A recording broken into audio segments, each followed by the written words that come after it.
সহিহ বুখারী হাদিস শরীফ ৭ আব্দুল্লাহ ইবনু আব্বাস রাদি আল্লাহু তাআলা হতে বর্ণিত। আবু সুফিয়ান ইবনু হরব তাকে বলেছেন, রাজা হিরাক্লিয়াস একদা তার নিকট লোক প্রেরণ করলেন।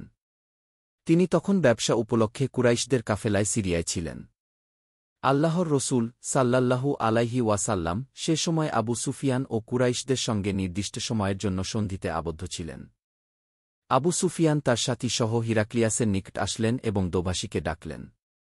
অতঃপর জিজ্ঞেস করলেন, এই যে ব্যক্তি নিজেকে নবী বলে দাবি করে তোমাদের মাঝে বংশের দিক হতে তার সবচেয়ে নিকটাত্মীয় কে? আবু সুফিয়ান বলেন, আমি বললাম, বংশের দিক দিয়ে আমিই তার নিকটাত্মীয়। তিনি বললেন, তাকে আমার অতি নিকটে আন এবং তার সাথীদেরকেও তার পেছনে বসিয়ে দাও। অতঃপর তার দোভাষীকে বললেন, তাদের বলে দাও, আমি এর নিকট সে ব্যক্তি সম্পর্কে কিছু জিজ্ঞেস করব। যদি সে আমার নিকট মিথ্যা বলে, তখন সঙ্গে সঙ্গে তোমরা তাকে মিথ্যুক বলবে। আবু সুফিয়ান বলেন, আল্লাহর কসম, আমার যদি এ লজ্জা না থাকত যে তারা আমাকে মিথ্যাবাদী বলে প্রচার করবে, তবে আমি অবশ্যই তার সম্পর্কে মিথ্যা বলতাম।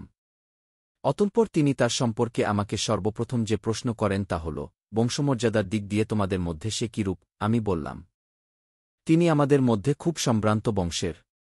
তিনি বললেন, তোমাদের মধ্যে এর পূর্বে আর কখনো কি কেউ এরূপ কথা বলেছে? আমি বললাম, না। তিনি বললেন, তার পূর্বপুরুষের মধ্যে কেউ কি বাদশাহ ছিলেন? আমি বললাম, না। তিনি বললেন, সম্ভ্রান্ত মর্যাদাবান শ্রেণীর লোকেরা তার অনুসরণ করে নাকি দুর্বল লোকেরা? আমি বললাম, দুর্বল লোকেরা। তিনি বললেন, তাদের সংখ্যা কি বাড়ছে না কমছে? আমি বললাম, তারা বেড়েই চলছে।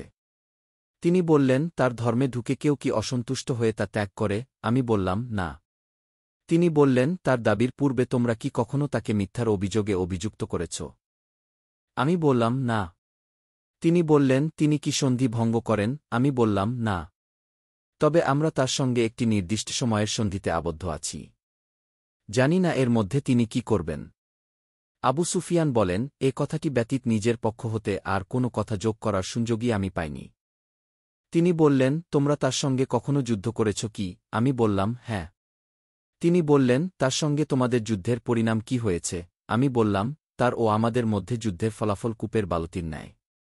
কখনো তার পক্ষে যায়, আবার কখনো আমাদের পক্ষে আসে। তিনি বললেন, তিনি তোমাদের কিসের আদেশ দেন? আমি বললাম, তিনি বলেন, তোমরা এক আল্লাহর ইবাদত কর এবং তার সঙ্গে কোনো কিছুর অংশীদার সাব্যস্ত করো না এবং তোমাদের পূর্বপুরুষরা যা বলে তা ত্যাগ কর। আর তিনি আমাদের সালাত আদায়ের, সত্য বলার, চারিত্রিক নিষ্কলুষতার এবং আত্মীয়দের সঙ্গে সদাচরণ করার নির্দেশ দেন। অতঃপর তিনি দোভাষীকে বললেন, তুমি তাকে বল, আমি তোমার নিকট তার বংশ সম্পর্কে জিজ্ঞেস করেছি। তুমি তার জবাবে উল্লেখ করেছ যে তিনি তোমাদের মধ্যে সম্ভ্রান্ত বংশের। প্রকৃতপক্ষে রসূলগণকে তাদের কওমের উচ্চ বংশেই পাঠানো হয়ে থাকে। তোমাকে জিজ্ঞেস করেছি, এ কথা তোমাদের মধ্যে ইতিপূর্বে আর কেউ বলেছে কিনা? তুমি বলেছ, না। তাই আমি বলছি, পূর্বে যদি কেউ এরূপ বলত, তবে আমি অবশ্যই বলতাম, ইনি এমন এক ব্যক্তি যিনি তার পূর্বসূরির কথারই অনুসরণ করছেন। আমি তোমাকে জিজ্ঞেস করেছি, তার পূর্বপুরুষদের মধ্যে কোনো বাদশাহ ছিলেন কিনা? তুমি তার জবাবে বলেছ, না। তাই আমি বলছি যে তার পূর্বপুরুষের মধ্যে যদি কোনো বাদশাহ থাকতেন, তবে আমি বলতাম, ইনি এমন এক ব্যক্তি যিনি তার বাপদাদার বাদশাহী ফিরে পেতে চান। আমি তোমাকে জিজ্ঞেস করেছি, এর পূর্বে কখনো তোমরা তাকে মিথ্যার অভিযোগে অভিযুক্ত করেছ কিনা? তুমি বলেছ, না। এতে আমি বুঝলাম, এমনটি হতে পারে না যে কেউ মানুষের ব্যাপারে মিথ্যা পরিত্যাগ করবে আর আল্লাহর ব্যাপারে মিথ্যা বলবে। আমি তোমাকে জিজ্ঞেস করেছি, সম্ভ্রান্ত লোক তার অনুসরণ করে না সাধারণ লোক? তুমি বলেছ, সাধারণ লোকই তার অনুসরণ করে। আর বাস্তবেও এই শ্রেণীর লোকেরাই হন রসূলগণের অনুসারী।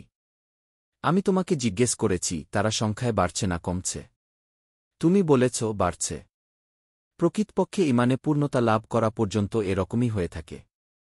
আমি তোমাকে জিজ্ঞেস করেছি, তার দিনে প্রবেশ করে কেউ কি অসন্তুষ্ট হয়ে তা ত্যাগ করে? তুমি বলেছ, না। ঈমানের স্নিগ্ধতা অন্তরের সঙ্গে মিশে গেলে ঈমান এরূপই হয়। আমি তোমাকে জিজ্ঞেস করেছি, তিনি সন্ধি ভঙ্গ করেন কিনা? তুমি বলেছ, না। প্রকৃতপক্ষে রসূলগণ এরূপই সন্ধি ভঙ্গ করেন না। আমি তোমাকে জিজ্ঞেস করেছি, তিনি তোমাদের কিসের আদেশ দেন? তুমি বলেছ, তিনি তোমাদের এক আল্লাহর বন্দেগী করা ও তার সঙ্গে অন্য কিছুর অংশীদার স্থাপন না করার নির্দেশ দেন। তিনি তোমাদের নিষেধ করেন মূর্তি পূজা করতে আর তোমাদের আদেশ করেন সালাত আদায় করতে, সত্য বলতে ও সচ্চরিত্র থাকতে। তুমি যা বলেছ তা যদি সত্যি হয়, তবে শীঘ্রই তিনি আমার দুপায়ের নিচের জায়গার অধিকারী হবেন। আমি নিশ্চিত জানতাম তার আবির্ভাব হবে, কিন্তু তিনি যে তোমাদের মধ্য হতে হবেন, এ কথা ভাবতে পারিনি।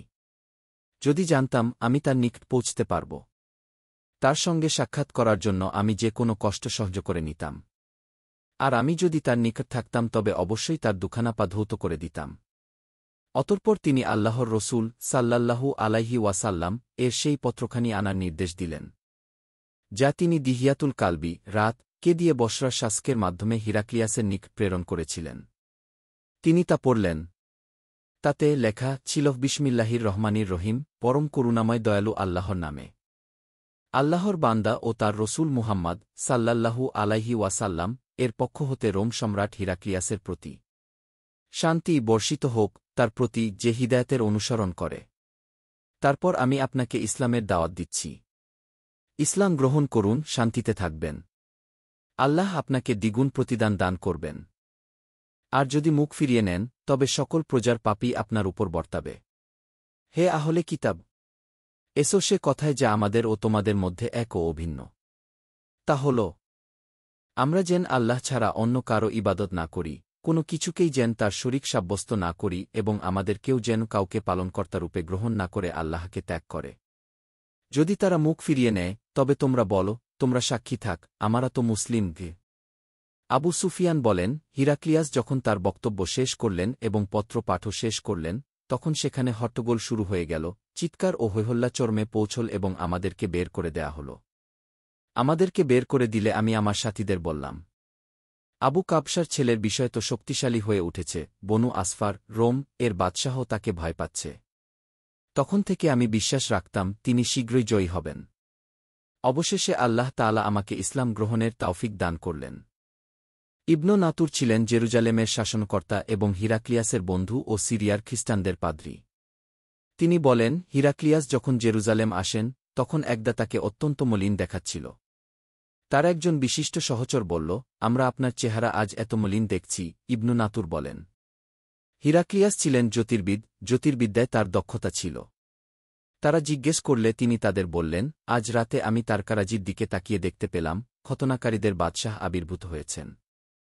বর্তমান যুগে কোন জাতি খাতনা করে? তারা বলল, ইয়াহুদ জাতি ব্যতীত কেউ খাতনা করে না। কিন্তু তাদের ব্যাপারে আপনি মোটেও চিন্তিত হবেন না। আপনার রাজ্যের শহরগুলোতে লিখে পাঠান, তারা যেন সেখানকার সকল ইয়াহুদিকে কতল করে ফেলে। তারা যখন এ ব্যাপারে ব্যতিব্যস্ত ছিল, তখন হিরাক্লিয়াসের নিকট জনৈক ব্যক্তিকে হাইর করা হল, যাকে গাসসানের শাসনকর্তা পাঠিয়েছিল। সে আল্লাহর রসূল সাল্লাল্লাহু আলাইহি ওয়াসাল্লাম সম্পর্কে খবর দিচ্ছিল।